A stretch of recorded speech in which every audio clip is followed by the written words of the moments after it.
proving that journalism is not, in fact, dead. Glenn Greenwald of The Intercept drags the New York Times, who is desperately trying to prove that journalism is dead. Now, The Intercept has its problems. I think Glenn Greenwald does a pretty good job, and he always has. I'm critical of some of his opinions, but for the most part, he calls it out where it needs to be called out. But then you end up with many of these other people at The Intercept who have Trump derangement syndrome, and they write these garbage fake news articles because they just don't like the Orange Man. But this story I bring you now is about the New York Times 1619 Project. Many of you are probably familiar with this.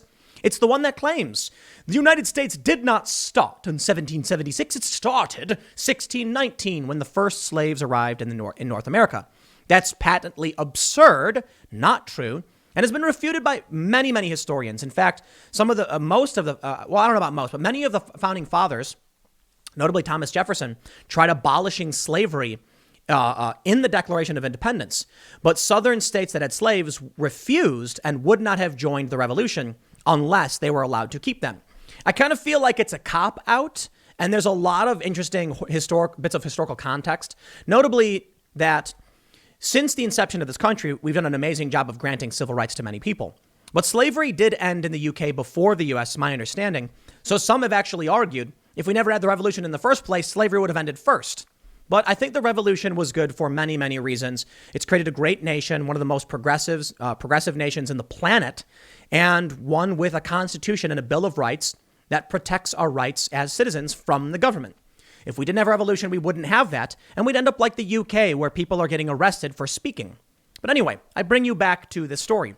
You see, Bret Stephens for the New York Times actually wrote criticizing 1619, saying, "Journalism does better when it writes the first rough draft of history, not the last word on it." And the New York Times Guild comes out and demands censorship of their colleagues. Why? The New York Times does not want news. You see, some time ago, the New York Times began to hire cultists, the dogmatic intersectionalists who believe a bunch of fringe, crazy ideas about white people. They believe like hard work, they say, is a trait of white people, which is ridiculous and racist and wrong. You know what's really funny about all that?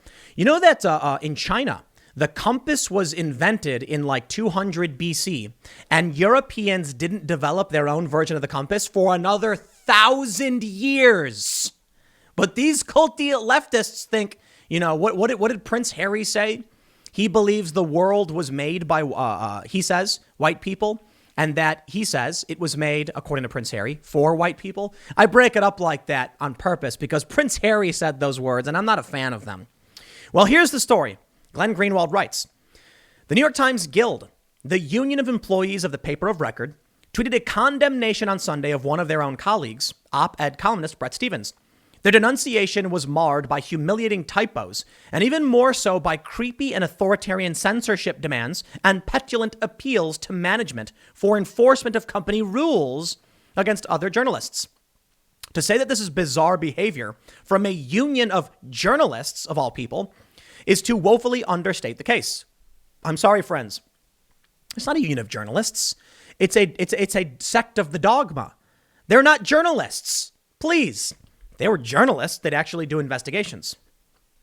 What angered the union today was an op-ed by Stephens on Friday, which voiced numerous criticisms of the Pulitzer Prize-winning 1619 Project, published last year by the New York Times Magazine and spearheaded by reporter Nicole Hannah-Jones.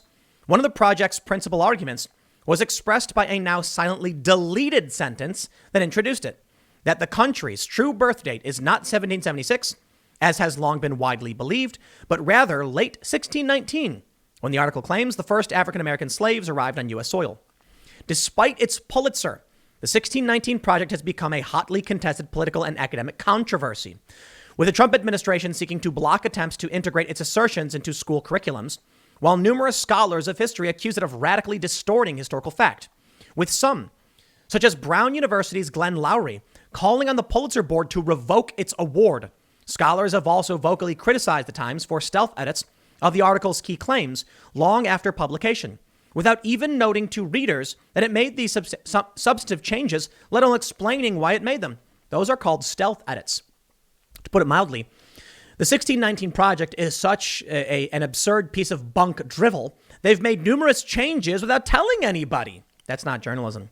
In sum, the still raging political, historical, and journalistic debate over the 1619 Project has become a major controversy.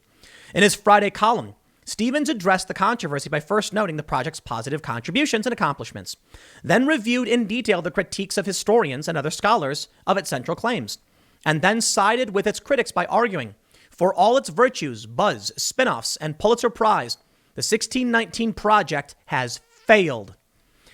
I am sick of the critical race theorist lunatics who would erase the history of my family and many other families around the world with their psychotic nonsense.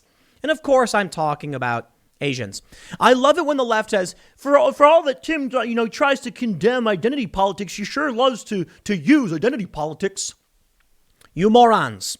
I'm condemning identitarianism. You see, I understand that identity politics can be a good thing, notably the civil rights movement, an identity politics movement that made it illegal to discriminate against people on the basis of race. Recognizing there are differences between cultures. There are differences between the biological sexes and different races. And however you want to quantify it, fine. But let me tell you something. If it took y'all Europeans 1,000 years to invent a compass they were using in China a long time before, 1,000 years before, then how could these people try and assert this psychotic nonsense they're trying to assert? I think we all understand slavery's bad. Well, guess what? Thanks to Obama and Hillary Clinton, you've got active slavery in Libya right now. It wasn't there before. But you know what Hillary said? We came, we saw, he died when they killed Gaddafi. Congratulations, power vacuum. And now you've got rampant militias and, military factions and open slavery. They've royally screwed everything up. But they want to act like, these critical race theorists are white. No. Let me just start over. These critical race theorists are white supremacists with guilty consciences. That's about it.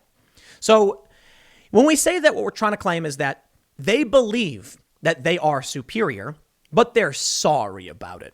They believe they have more power than you and power over you if you're a minority, but they're sorry about it. Yeah, the core tenet of what they believe is that they have power. You don't, you didn't, and you never will. Look, there are a lot of people in this country who were facing, arguably uphill battles. I say arguably because there are some people who are white who fought, in the Civil War. And there are some people who are slaves who absolutely had a mountain to climb in terms of what this country had been doing for a long time. But countries around the world have slavery. Many of them still do. And the U.S. ended it. It was abhorrent. It was horrific. And we learned important lessons and ended it. And now this country is a glorious melting pot. But this idea the left has that white people are superior in so many different ways, they'll deny. When I ask them, do you believe that white people have privileges that other races don't? They'll say, of course. I'll say, okay, so you believe that in this society, they hold a superior position of power? No, I didn't say superior. What's the definition? Do you think white people, in terms of how the society has functioned, are above? That they'll say yes to. That, my friend, is white supremacy. They're not.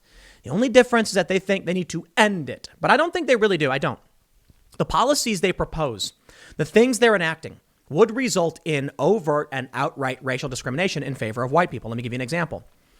Right now, under the guise of positive discrimination, California Democrats have voted to repeal Proposition 209, which banned discrimination based on race, gender, national origin in public accommodation, contracting, and education.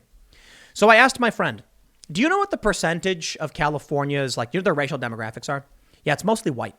The last count, I think, had it between 70 and 80% white. Kid you not? Lots of white people. Okay. So what do you think is more likely? Do you think it's more likely that white people are going to set up, affirmative action? Now that you're allowing discrimination, do you think the white people are going to set up signs saying hiring only Latinos or only black people? Or do you think it's more likely that things will probably stay the same in many of these cities, but at government institutions in more rural and racist areas, they'll make white-only spaces? Well, it's an argument. Some people say the Republicans would never do that, but they're white supremacists, and why wouldn't they do it? The issue is, it doesn't matter how many people are racist. It matters that there are just substantially more white people. Thus, you have a substantially higher potential that repealing this law will create white supremacist systems for white, or white only spaces, which is something we don't want in this country and we got rid of a long time ago. That's what the left is creating. This country is majority white. The laws and the rules they're proposing and the things they're saying are overtly white supremacist. I've had enough. But I'll tell you what, the gist of this this segment, the New York Times is done. I'll still use them for the most part, but look at this.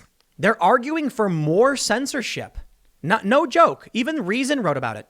New York Times Union hits Times columnist for daring to criticize the 1619 project. They want more censorship. That's not journalism. That's the opposite of journalism. And that's where we're going when the paper of record is being infected and infiltrated by dogma that cares not for doing the job of journalism, but for propagandizing.